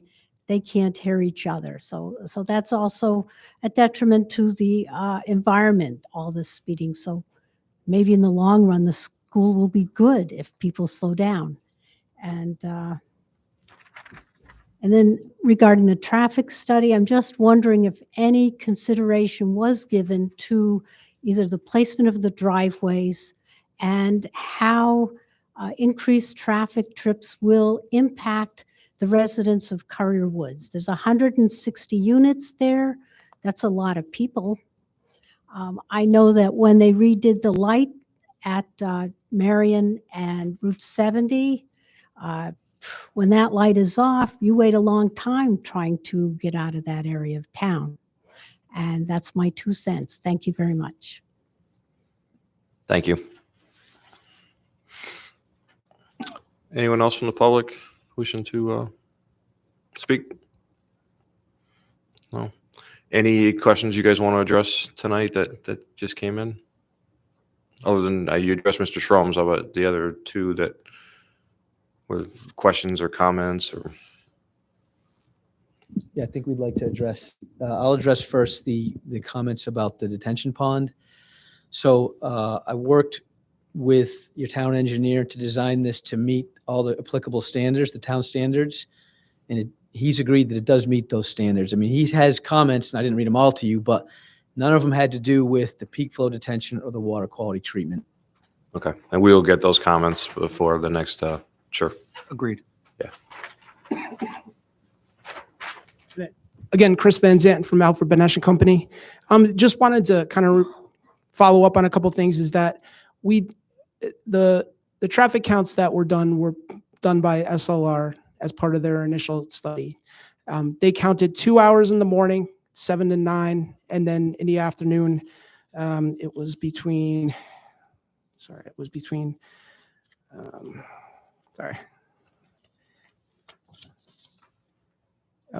between 7 and 9 and then 2 and 4 in the afternoon.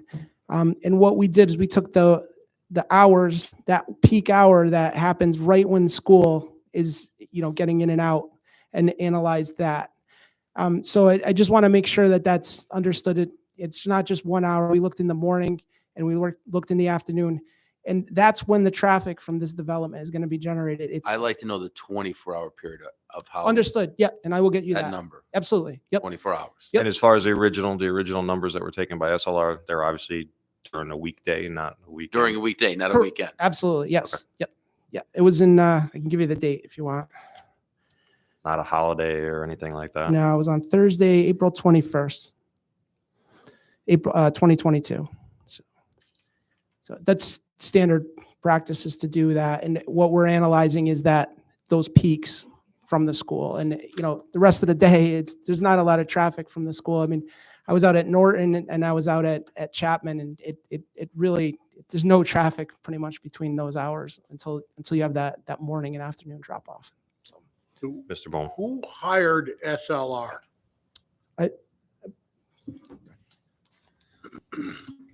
That was part of the original grant application. That was part of the feasibility study for these projects. So there's a certain amount of due diligence when you're embarking on a grant application program through the state, that you go through a site analysis, and a traffic generation is part of that. So that was some of the background information as this project team picked up, that we validated the counts and analyzed the rates according to our proposed projects.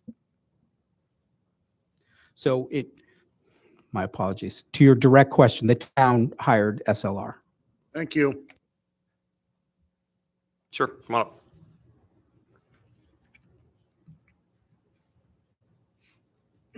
Again, Michael Rano, 1307 Marion Road.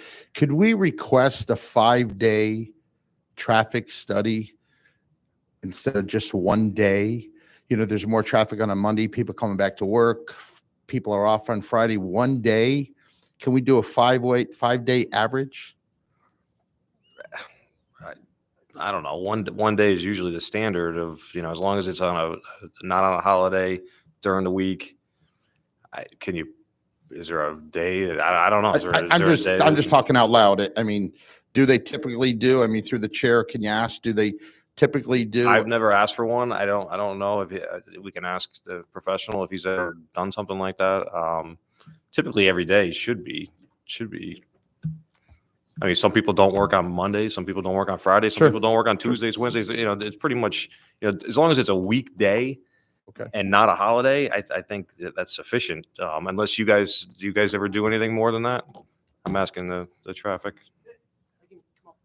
I mean, Again, Chris Van Zanten. This is standard practice. We pick a day during when schools are in session, a normal day when there's no holidays usually. I think Yeah. he's right. You could have any day that people are taking off from work or whatever else, but I think as long as they choose a day that's Yeah. you know, a What was weekday, the not a day holiday. that was, again, what was the It date? was Thursday, April Okay, 21st, 2022. 21st, 2022. April 21st, yes. And just to reiterate, the traffic study did find that those intersections worked very well, so. Mr. Bricato. A request for Mr. Grippo. You don't have to respond. Maybe bring up in your meeting tomorrow night, there's no walkers in this school if they can't make this really safe for these kids with the speeds and what's going on. Maybe that's an option you can just talk about. Thank you. Okay, anyone else from the public wishing to speak? No? Okay. You heard a lot tonight. You got a lot of work to do to get back to us. Anyone else on the commission have questions Yeah, for I- anyone? Mr. Bowman? I'd like to get all the questions out now that we have in front of us so they Not can so come much a back to us question, and but a answer. comment. The town is spending $200 million on a school. I really expected when you came in front of us that you would be prepared. We would have everything finalized. The questions of our staff would be answered. None of that was done. This is a little bit of a disappointment. I want you to go back over your application because it was filled out wrong. You guys figure out where it was wrong. I'm of a mind to ask the chairman to close the public hearing. Motion this to be denied without prejudice, and you guys can start over, because this is a travesty of justice for the town of Cheshire for what we're spending. Well, you're not asking, I don't know if I'm prepared to do that now. They've sat here, they listened to us. I think they have some marching orders to answer a lot of questions. Staff has some stuff that they have to get to us also. I would like, not just asking Mr. Grippo, but maybe we could contact Mr. Solon or someone else that could answer the questions about the sidewalks, that are not. I just wanted, I'm not putting the burden on you. I think our staff could reach out and maybe will get an reach out. answer on that. It's a pretty tight road, pretty busy road, and it just would be nice to have an answer. With that, is there anything else, Mr. Bricato? Yeah, just another comment, sort of like Matt. There's another school that's going to be coming to us. I don't know if it's the same Correct. group, if it's you guys. Yes, But please learn from this and understood. that next application that's coming, make it complete, please. Okay. And I'll tell you, the next one, if Norton School comes in the same way this one came in, I will absolutely ask for a motion to be put on the floor that it be not denied until you guys can get it right. So if you're not ready, postpone your public hearing. Do it now. Understood. Thank you. Okay, with that, we'll be holding the public hearing open. I will entertain a motion to adjourn. Move Mr. Kaderis, second by Mr. Bricato. All those in favor? Aye. All right, moving on. I'd like to call to order Planning and Zoning Commission regular meeting for Monday, January 22nd, 2023. Can I get a motion to accept the public hearing and regular meeting from 1/8/2024? Second. Then it's motion by Bricato, seconded by, I think, Mr. Kaderis already did. Motion by John and seconded by Mr. Mercado. Or I heard it different. Whatever. As long as it's not you. Technically, I was not here either, so I'm not going to, I'll abstain from this vote. So all those in favor of the motion signify by saying aye. Aye. Anyone opposed? And abstaining was me and so 603. I'm not going to call in any alternates just for that. Any communication tonight? I don't have any communications for Nothing. you. Okay, 1, 2, and 3 held open. New business. New business. You have Norton School. It's advertised for the next meeting. It's going to be at the next meeting Yep, along with this. along with this. We're going to take both together after what happened tonight. I will speak with the design team, and if we have to move We it to need March. to make sure it's we'll ready, move it to March. because that'll just be a nightmare if we're going through. They twice. also, we would be waiting on the Wetlands Commission. They were sent to a public hearing by the Wetlands Commission. Well, I just saying, that if we can't get the first ones figured out and happy with, I really don't want to start another one, especially on the same night. Okay. But let's I'll- talk with them I'll and talk with see where them. they feel we're gonna go and I mean, 2 in one night, Statutorily, we have time to Okay. re-advertise and shoot for March because, it's not even open yet, so it's not. yeah, that's why. And the other one is just a cottage food license. A woman wants to do a business out of her house. So just as the usual coming through. All right, so we'll take her first and we'll get her out. Yeah. I'll talk to you about that Yeah. afterwards. Okay. Anything else to come before the commission tonight? Just a reminder, your second meeting in February will be a workshop. We'll be downstairs, 207. That will be our kickoff meeting with the consultant for the POCD update. What's the date of that? February 26th. Oh, I'm here. Okay. Oh, I'm sorry, I can't. February 26th. February 26th. That'll be a phone in. Yes, we'll accommodate. We'll accommodate if anyone needs to phone in, we'll, or remote in, we can do that. So there'll be no meeting, no public hearing. We won't be up here doing a public hearing. We'll be downstairs with our consultant. Really, it's going to kick off. You're going to meet the consultant team. We're going to talk about the schedule. We're going to talk about public outreach. So that might be another reason why not to open up the Norton School. I'll speak to the applicant about that. That'll be managed for your next meeting. Okay. Anything else to come before the commission tonight? Motion to adjourn. Second. Seconded by Mr. Mercado. All those in favor? Aye. How about discussion? It can be after the meeting. Wait, we're adjourned already though, so whatever you're going to discuss, we're adjourned. Well, I'd just like to say I'm very happy to have you back. The last chairman just dragged these meetings on for. Turn that off.